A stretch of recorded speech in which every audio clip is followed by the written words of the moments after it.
As we approach today's gospel that narrates for us the occasion when Christ cleansed the temple, I would just offer this one note of caution, because I think sometimes our imagination can get the best of us.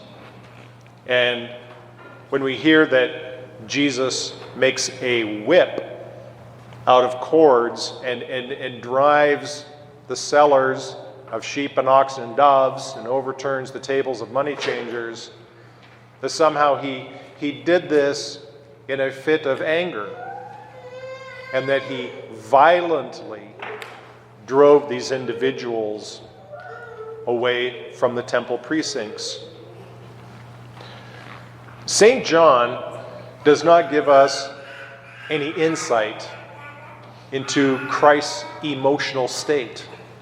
There are other times when the Gospels do indicate to us a particular emotion that Christ may be feeling at any particular time, but it's silent in this case.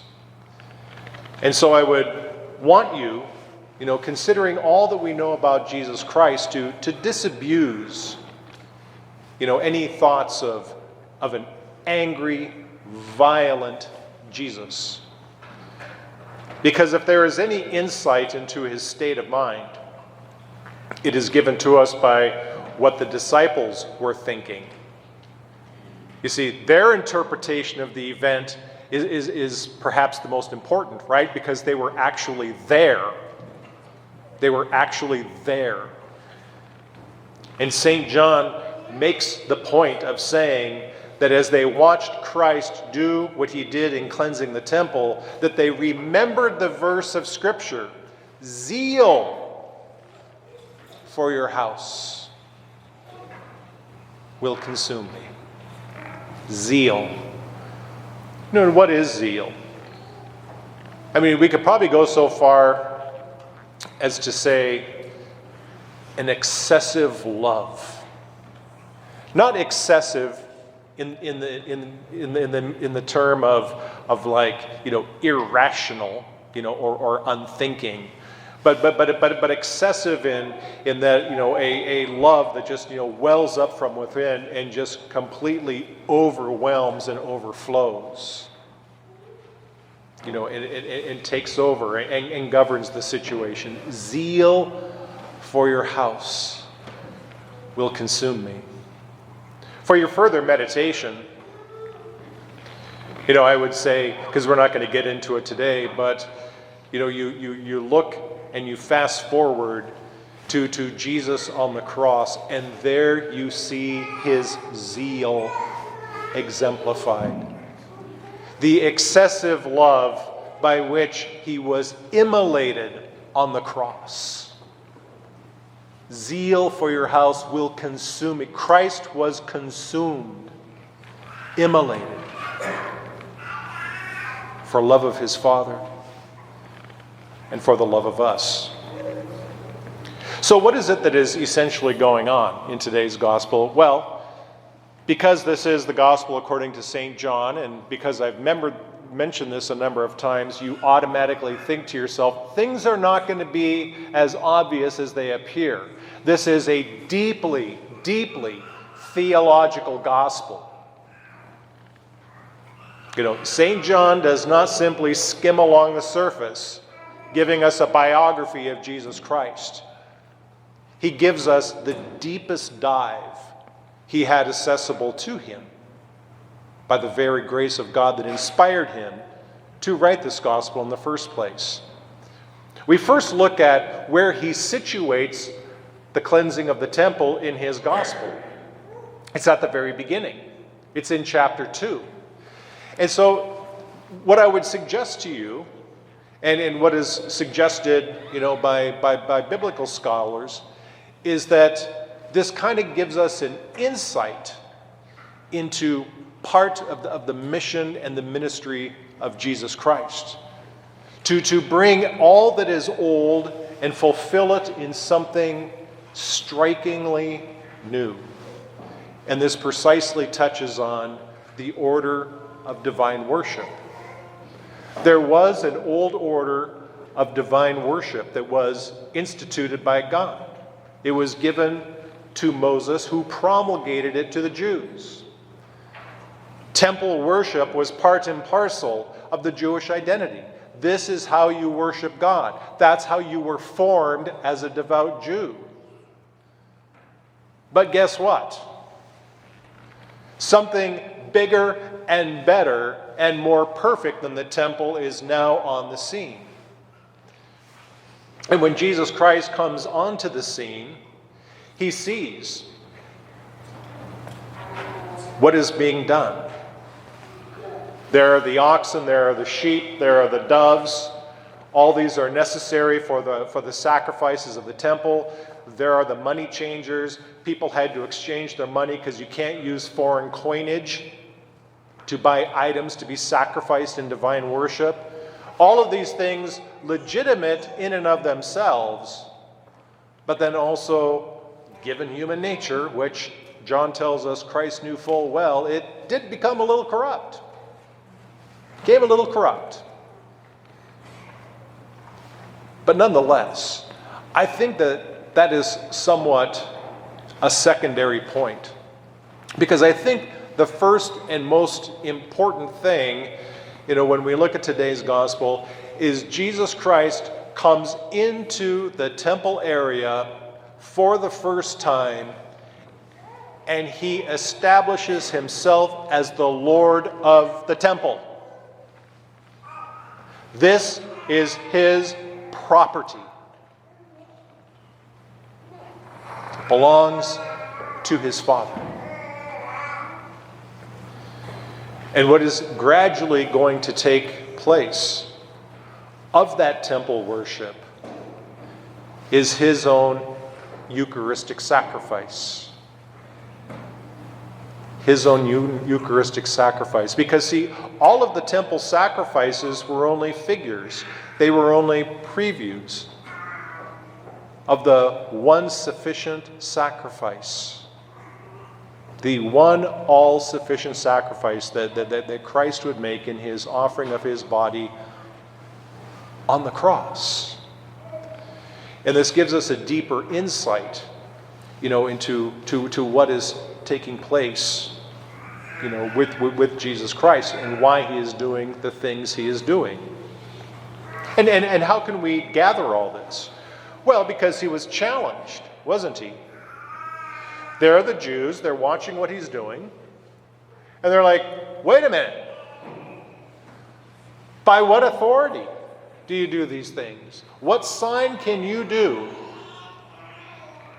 to show us that you have the authority to do this? And how does Christ answer?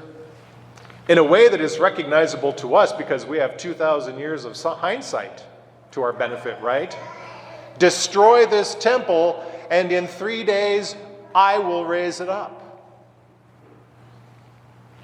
And so you see that what Jesus Christ, is saying is that there is something greater than the temple here, the temple of my body. It is Jesus Christ who will ultimately and definitively become the very center of divine worship himself. In his own person, in his own sacrifice, in his own body, and in his own blood. And all of this we will see, of course, consummated, at the end of his life, when quite literally, before Christ dies, he says the word consummatum est. It is finished. It is finished. There is nothing more at this point to be revealed.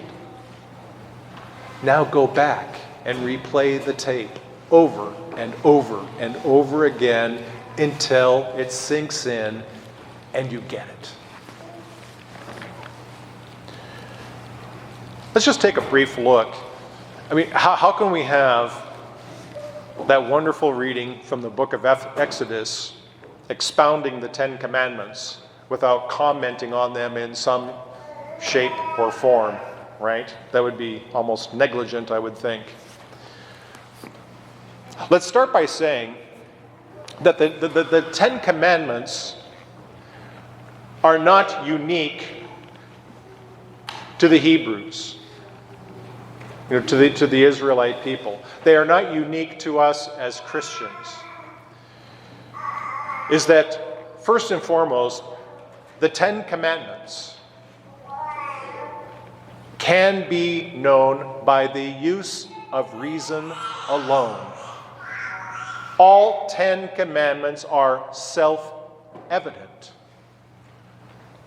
And we know this from the very beginning of creation when God said, "Let there be light." And he imposed form and order and intelligibility to everything that he made. And he placed his law in our heart. It is in our heart without exception. Whether you're a Hebrew, whether you're a Christian, whether or not. All people in all times can agree that violating any of these 10 commandments is a bad thing. Of that, there's no dispute. But, there's always a but, right? Even though these things are self-evident and can be known by the use of human reason alone, nonetheless, God explicitly spoke them. And now he put the full weight of his authority in these commandments that he has now ratified by divine revelation. So we can't say, well, I didn't know. Well, you always know because it's in your heart. But now they've been explicitly revealed. And so there is no excuse. But let's just look super briefly at the first 3 commandments, because if we don't nail the first 3 commandments and order our life according to these 3, nothing else makes sense. Because remember how we began Lent, with talking about the nature of sin, that is the external glory of God, the order, and the beauty of all the things that he has made, that is assaulted when we sin. We injure God's glory externally, when we sin, and how when we enter into a right relationship with God, everything else falls into order. And so the first, is certainly, the most obvious. There is only one God. There is only one God. And again, that is self-evident. And we should put nothing above God and worship it instead. What does the scriptures say about idolatry?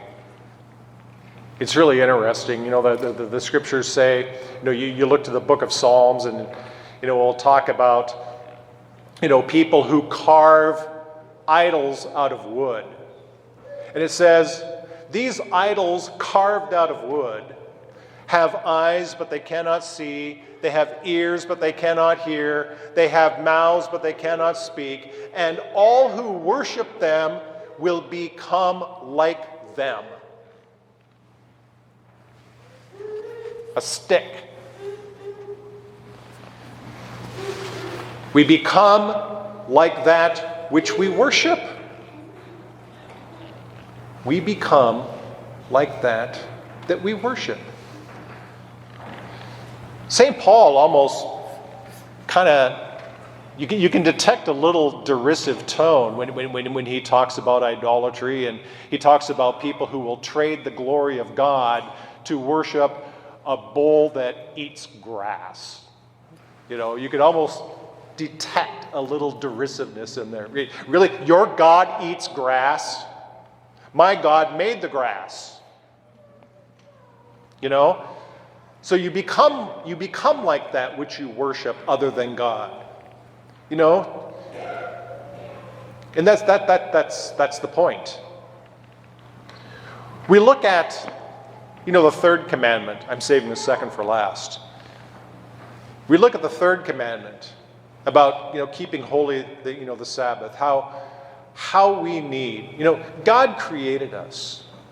God created us. He knows us better than ourselves. We are not automatons. We were not created for work. Work is God's gift to us. We need a day to recreate. We need a day to recreate. To rediscover, as it were, our humanity, as creatures created by God in His image and likeness, and worship Him and spend that day in gratitude, doing things, that, as it were, strengthen our relationships with God, with family, with friends, to do things that renew the mind, renew the spirit, things that truly refresh and rest the body. We need that.